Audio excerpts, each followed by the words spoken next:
नागरीकरण आपलं वाढत चाललेलं आहे. नागरीकरणाचे काही मूलभूत प्रश्न असतात, त्यामध्ये पाणी हा अत्यंत ज्वलंत विषय आहे. खरं म्हणजे आपण पाहतो की आज राज्यामध्ये कुठलंही असं शहर नाही की जिथे संगमनेर सारखी पाण्याची ही पुढच्या अनेक पिढ्यांची सुविधा झालेली आहे. निळवंडे धरणातून थेट पाणी या ठिकाणी आपल्याला येत आहे आणि ते पाणी अत्यंत शुद्ध पाणी आहे. त्याचबरोबर आपण 7 टाक्या त्या ठिकाणी बांधल्या, म्हणजे शहराच्या सगळ्या भागामध्ये वितरणही चांगलं झालं पाहिजे. जुनी किंवा वितरण व्यवस्था होती ती पीव्हीसी पाईपची, ती संपूर्ण बदलून ती लोखंडी पाईपची केली आहे. दुसरा जो महत्वाचा प्रश्न असतो तो कचऱ्याचा असतो, तिथल्या सांडपाण्याचा असतो. तर सांडपाण्यासाठी भुयारी गटार योजना माननीय थोरात साहेब यांनी त्या ठिकाणी मंजूर केली. ती सध्या प्रगतीपथावर आहे. अर्थात मागच्या 4 वर्षामुळे तिच्या प्रगतीमध्ये अनेक अडचणी आलेल्या आहेत. तिसरी महत्वाची गोष्ट असते कचरा व्यवस्थापन. आपण बघतो की कुठल्याही शहरामध्ये त्या ठिकठिकाणी कचऱ्याचे ढीग आढळतात.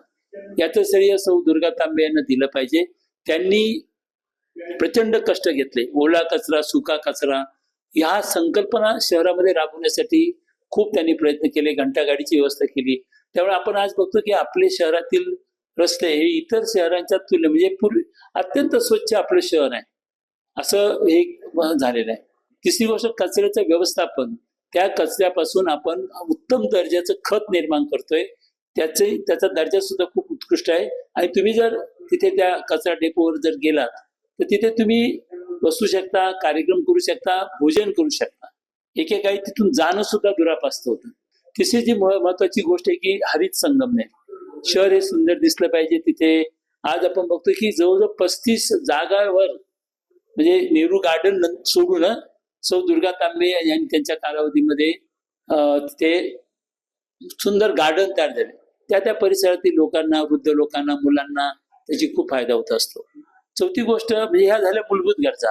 आता एक शहर म्हणून निश्चितपणाने काही नवीन अपेक्षा आपल्याला असतात. त्यामध्ये स्टेडियम. आपलं जे स्टेडियम या ठिकाणी निर्माण झालेलं आहे ते विश्वासराव मुर्तडक यांच्या काळात झालं. प्रचंड कष्ट घ्यावे लागले कारण आपल्याकडे सरकारी जागाच उपलब्ध नाही. पण आज ते इतक्या उत्तम पद्धतीने झालेलं आहे आणि संगमनेर क्रिकेट असोसिएशनच्या माध्यमातून तिथे अगदी जागतिक दर्जाचं टर्फ ज्याला म्हणतो विकेट त्या ठिकाणी निर्माण झाली. अगदी आंतरराष्ट्रीय किंवा रणजीच्या सुद्धा तिथे स्पर्धा होऊ शकतात.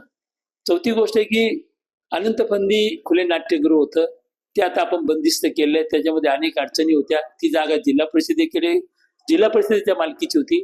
सत्यजित तांबे यांनी प्रयत्न करून ती शासनाच्या नगरपालिकेच्या मालकीची केली.